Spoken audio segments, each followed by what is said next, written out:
You know, but again, at the same time, while we're trending upwards in all those areas, we are seeing a deeper entrenched prohibition. You already talked about the arrest rates, more incarcerations, drug testing, and just billions and billions of dollars wasted by law enforcement. And of course we have drug czar Walters, just a vicious and almost amoral individual on the topic of drug policy reform.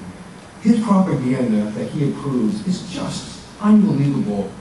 By a show of hands, how many people have seen Stoners in the Mist? Okay, for everybody else who hasn't seen that, just type Stoners in the Mist in. What you're going to see is an amazing review by Russ Belville, NORML's audio podcast producer and host. And you will be angry. You will be insulted beyond your belief. You will not believe that you are being compared to animals in the field to be observed, dehumanized. And NORML has done a FOIA, Freedom of Information Act, to find out how much this has cost. They haven't been very clear on it, but right now I would peg the cost of that video at $27,000. That's what they paid to produce the video. So please take the opportunity to watch it. You will be profoundly insulted.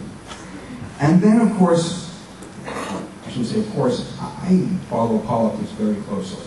And in the last couple of days, another report has come out about Walters and his ridiculous partisanship. This man has been one of the most political hacks in the executive branch. He went around for 30 times to the Republican Party to raise money and to raise the profile of their candidates. He had always been a Republican political hack, going back to the days as a Ethan Mann years ago, Bill Bennett's mini-me. Just unbelievable. And some of you are familiar with his most recent rant. Some good folks at the MPP were over to the drug czar's office and were able to ask them questions and ask them about the arrest rate that had just come out and how high it was. And he came out and said that a person who smokes marijuana in jail is as likely as a unicorn. And of course, many of us have criticized that incredibly. It's just a classic example of how detached he is from reality on this and how insulting it is. There's about 65 to 85,000 of our brothers and sisters in cages for nothing more than possessing, selling, growing, or conspiracy therein regarding cannabis. Obama, how about a medical doctor for a drug czar? Obama, how about, maybe not a medical doctor, but how about Dr. Ethan Nadelman? Yeah! Is that the kind of drug czar we can envision? I'm 43 years old, and this epoch of cannabis prohibition is very decidedly different than the one I grew up in.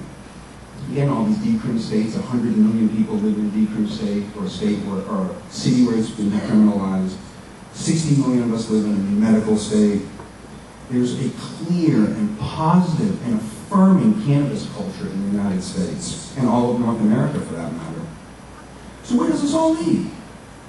What is the next potential chink in the armor of cannabis prohibition?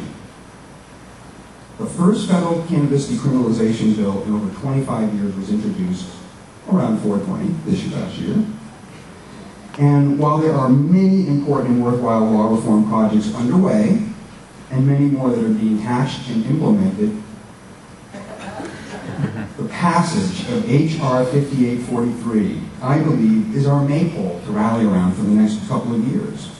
Again, with an Obama presidency and a larger working majority in Congress, along with needed pressure put upon our policymakers by everybody in this room, continuously, our best days are ahead of us. That is absolutely clear. Absolutely, positively clear. But then again, we can always fall back on Keith's old super secret strategy of just simply outliving the bastards. Again, this will be a great conference. Thanks for your patience and forbearance. And NORML is an organization that is created for and supported by exclusively the cannabis use community. So thank you very much, and I look forward to talking to everybody over the next 3 days.